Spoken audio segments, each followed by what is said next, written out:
Hello and welcome to the Celtic Way morning briefing for Friday, July the 22nd. I'm joined today not only by Alison McConnell as we preview Celtic's final pre-season fixture against Norwich City, but also by Herald sports writer Graeme McGarry. How are we, guys? All good? All good, thanks. Thanks, mate. Yep. Nice one. Right, as it says in the video title, guys, if you get any questions, fire them into the comments and we'll pick them up as we go along. But as always, we're going to start with a word for our sponsors, One Football. It's, as I always say, it's your one-stop shop for scores, fixtures, lineups, etc. And you can download it for free via the app stores or the link that's in the description of this very video. We're also still running for a limited time now this £3 for 3 month subscription deal for the website, which you can sign up to on www.celticway.co.uk/subscribe. And I'll put the link directly to that page in the comments just to nudge you along. So, first things first, Graeme, haven't had you on since you were away in the Czech Republic. But loads has happened since then, namely Aaron Moy and Maurice Jens have actually signed. Quickly, give us your thoughts on those moves, if you don't mind. Yeah, I think they're a couple of good signings, to be honest. I think Celtic, for all the kind of bodies they've got in the squad at the moment, I think they do need a wee bit more sort of quality just to back up the first team. I think you saw probably in the last couple of friendlies that there has been quite a drop-off when sort of the substitutions have been made, and that's going to happen with the disruption, but I think also in terms of the quality. So I think these guys can come in and maybe provide a challenge to the guys that are there already. And certainly in terms of Moy, you've got a guy here who's, got undoubted quality, and maybe just somebody who offers a wee bit of something different in the Celtic midfield. So, yeah, I think it was pretty telling when we asked Ange over in, the Czech Republic that he was kind of emphatic about Michu not coming in, but left the door open a wee bit on Moy, which gave me a feeling that might be something that was going to happen. So, yeah, I think Ange will be delighted, and as I say, I think it gives them a wee bit more quality in depth rather than just kind of numbers. On Moy, I mean, he spoke to the press yesterday, and well, it's quite obvious he's not particularly comfortable with media duties. He did mention a few things. Obviously, the Postecoglou presence is one, but the other one that stuck out to me was that he opted to train down the park with a fitness coach while he was without a club, so that he could be as ready as possible for Australia's playoff matches that just during the summer there. Now, there's shades of Matt O'Reilly's story there too for me, isn't there? But more than anything else, Alison, it kind of speaks to the attitude that he's going to bring to the whole thing. Yeah, I think so. I think at the age he is as well, he's a very experienced campaigner. I think to find yourself in that position of just in a local park, your fitness coach just looking like any other guy out and enjoying the weather. I think, I think it requires a degree of humility and also a degree of commitment. I think slightly different from Matt O'Reilly in that he was trying to forge a career, trying to establish himself as a professional footballer. He's still young enough. Aaron Moy's got a decade on him to still have the appetite to go and go back to that and keep going. I think it does probably speak volumes for him. I think we spoke about him earlier this week, Sean, and I think what he does is he brings an industry, he brings a bit of bite to the Celtic midfield that's maybe been lacking since Scott Brown left. And I say that without making any great big comparisons, but I think he's got that gritty side of his game, if you like. He's primarily, I mean, he has got that there's no doubt he has got that. He's only about my height. He's not particularly tall. He's played as a sitting midfielder. Alison, we spoke the other day about the potential to play him as one of two sitting midfielders, maybe in Europe. But he does bring an element of creativity as well. He was an attacking midfielder, as I said to you and Tony last week. He's played as an attacking or a central midfielder more than a sitter. But even if he does play as a sitter with Celtic, that will still allow him to be creative. So in a way, and this is kind of what I wrote the newsletter about the other day, he's going to kind of, whether he starts or not is almost irrelevant because there'll be plenty of game time to go about, but he will be able to fill in both of the kind of roles, a 6 or an 8, and also give you that option, as I say, to play as a double pivot, which he says himself in his press conference yesterday. He has played before, played with Australia, played as in a double pivot more than a few times in his career. Yeah, I actually think that, there was never any danger of Ange bringing in just a destroyer, somebody who was going to come in and just kind of break things up and pass it on to McGregor.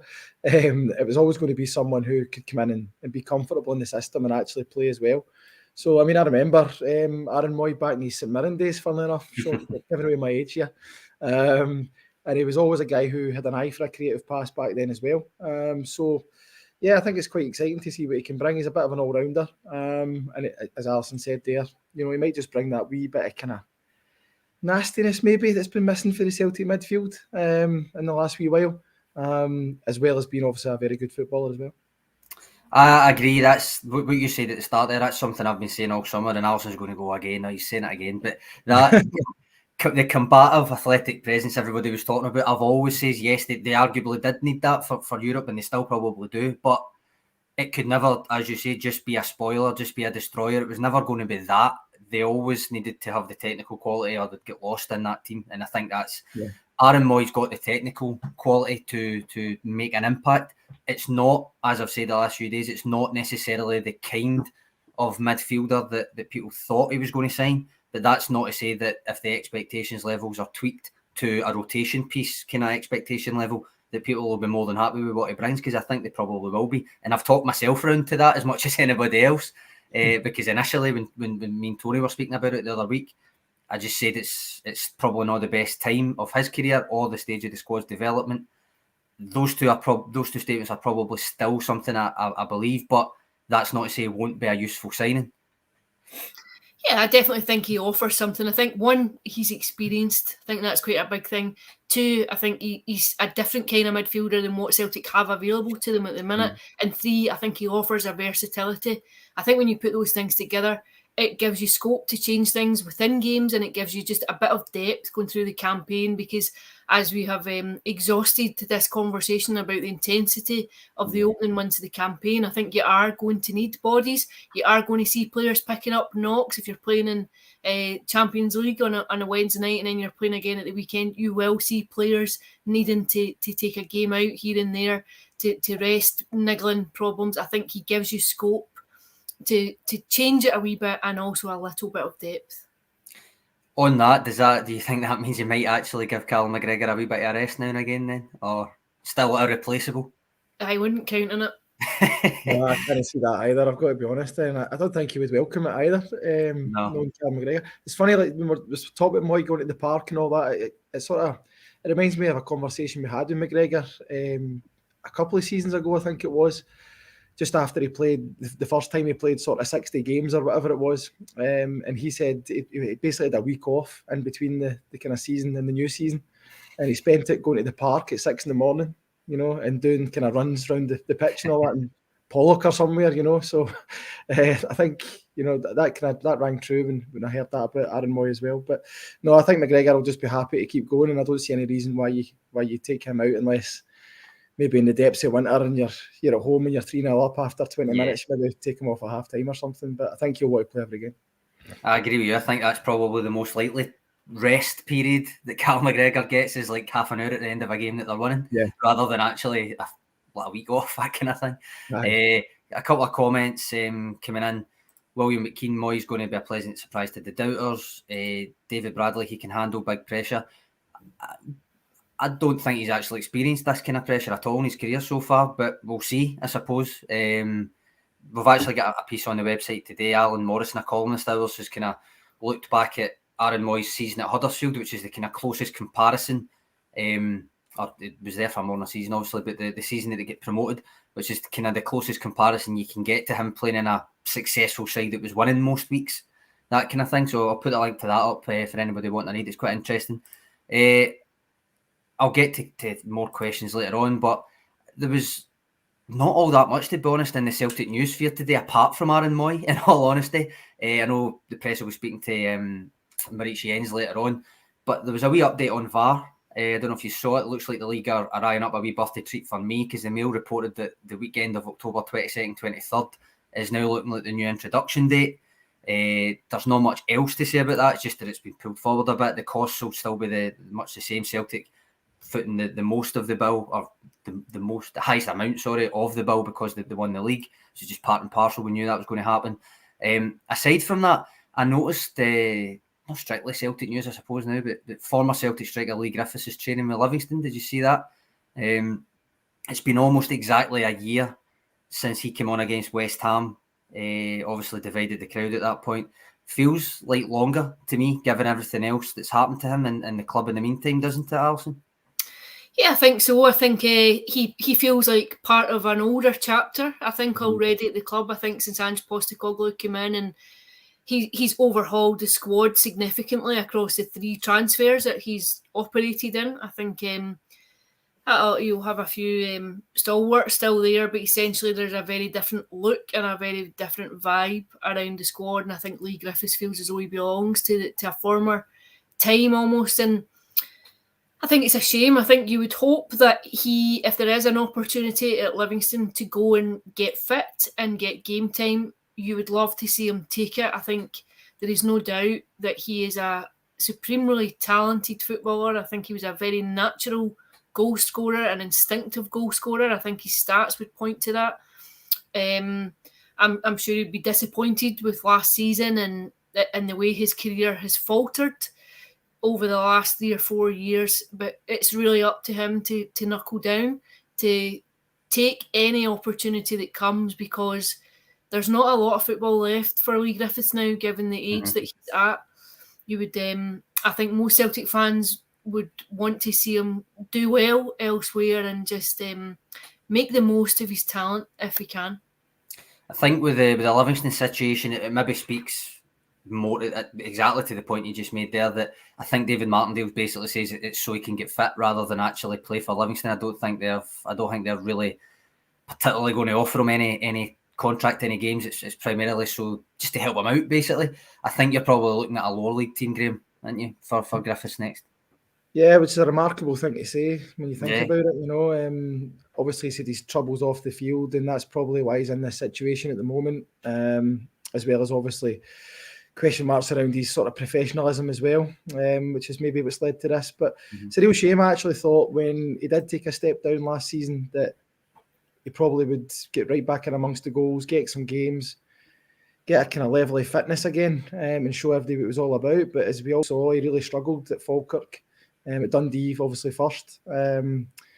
And maybe, you know, those were 2 struggling teams at the time as well, so maybe it just wasn't the right environment for him. I don't know, but I didn't see them playing every week, so I can't say. But yeah, I mean, he's, as Alison touched on there, he's definitely got the talent. He's always had that, but unfortunately, the other question marks that always surround Leigh have ultimately led him to this kind of stage of his career. And I hope he can get something sorted, but it's going to have to be, if it's going to be in Scotland, I think he's going to have to be strong-willed about it, because you see the kind of treatment he gets from the stands now. I actually think that a move abroad, maybe in Australia, something like that, as you see Jason Cummings is doing really well over there just now, I think that would be great for him, a nice fresh start and away from a lot of the sort of baggage that comes with playing in Scotland with Leigh Griffiths, unfortunately.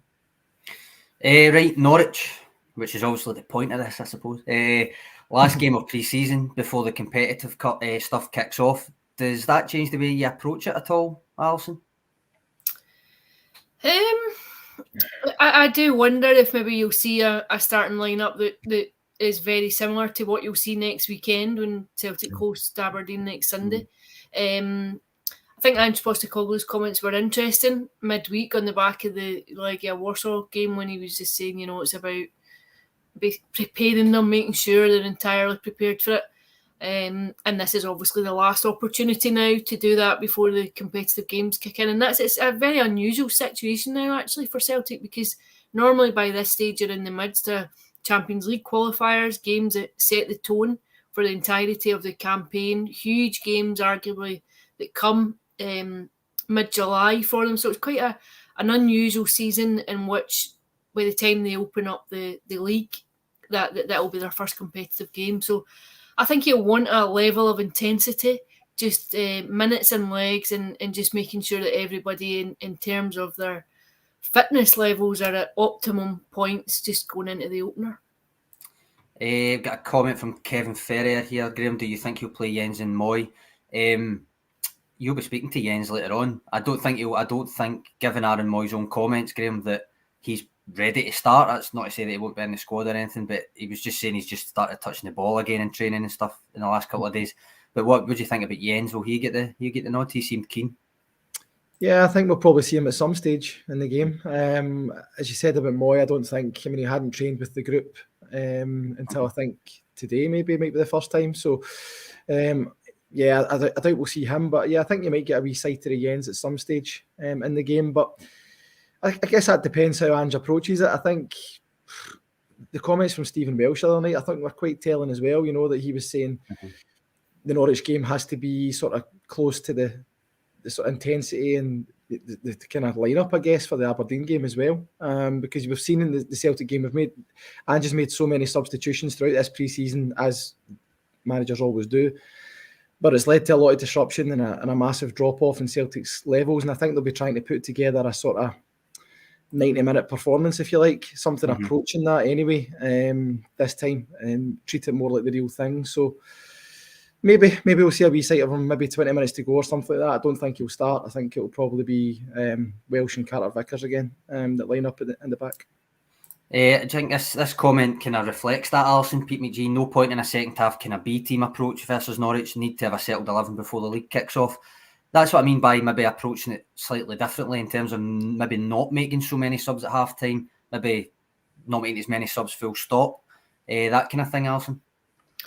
Yeah, although I think there's still a balance here of trying to make sure that everyone gets minutes in their legs and is suitably prepared. So I think that's the reason for so many substitutes, is that you're just trying to ensure that everyone is at a level that if they're required to play, that they're ready to go in.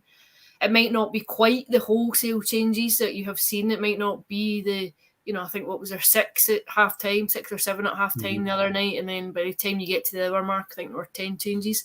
It might not be quite as radical as that, but I still think there'll be a number of changes. I think it's just the nature of these games and what their purpose is.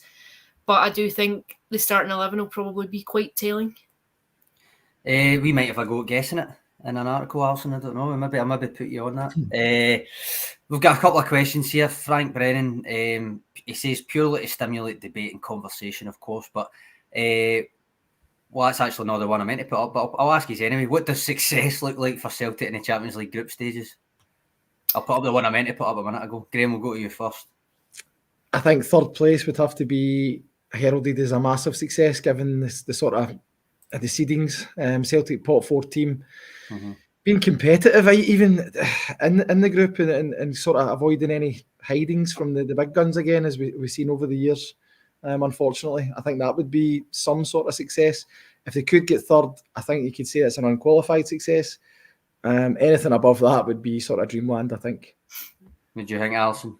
I would absolutely, yeah. I would agree with every word of that. I think it's hard at the minute when you're looking at it blind. You don't know obviously what the draw is yet for another month or so. It's hard to say, because you could find yourself in among some real heavyweights and be up against it. But I would absolutely echo what Graeme's just said. I think it's about being competitive. You've seen the thrashings from PSG and Barcelona, and the heaviest home European defeats inflicted, heaviest away defeats inflicted. They're sobering nights, they're bruising nights, I think, to come through 90 minutes like that. So I think success would be just being able to compete, being able to perform, particularly at home. I think you want to be really trying to take points from the 3 home games that you have.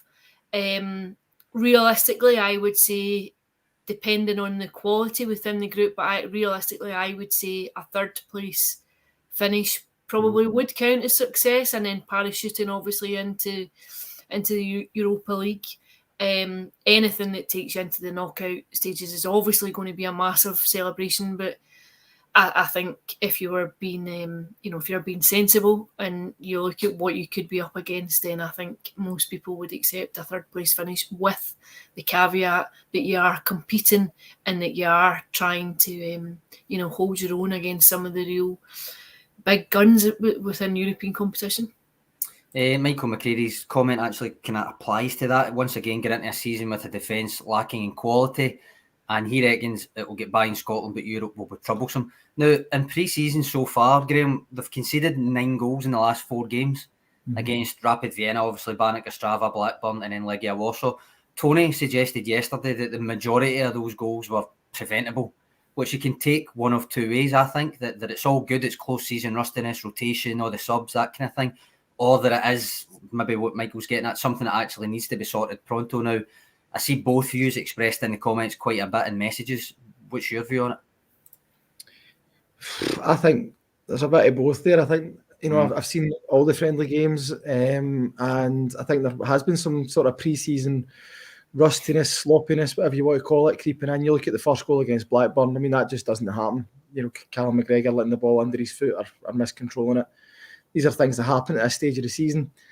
On the flip side of that, I do think Celtic leave themselves very open at times. And some of those friendly games, I think particularly maybe the Rapid game later on, in the first half of the Ostrava game, they could have lost 2 or 3 more, getting caught out. And yeah, I mean, Ange was experimenting with a couple of things. He had Joe Hart's high line, obviously, which he always plays high, but I mean, he was playing essentially as a third centre back at times, in Celtic's build-up. So they were taking sort of risks that maybe they wouldn't take on a weekly basis and leaving themselves open. But I do think there is work to be done defensively. And I thought it was interesting when Matt O'Reilly was talking last week about they've already started working on a shape for the Champions League. Implying it's a different shape. Yeah. So I think Ange does, I can't remember who said that point there, but I think he does agree that domestically they'll probably get away with that, but on the European front, they might have to shore up a wee bit and compromise just a little on the whole Ange Ball philosophy if they're going to be competitive. So, yeah. So expect to see the word pragmatic thrown about a lot again then, I take it? I think he'll be asked about it a lot. I think he'll swat it away a lot again and just say it's not his style, but I think he will make some kind of small concession to the fact that you're up against, teams that can really hurt you if you put the sort of defensive performances in that Celtic have so far in this pre-season.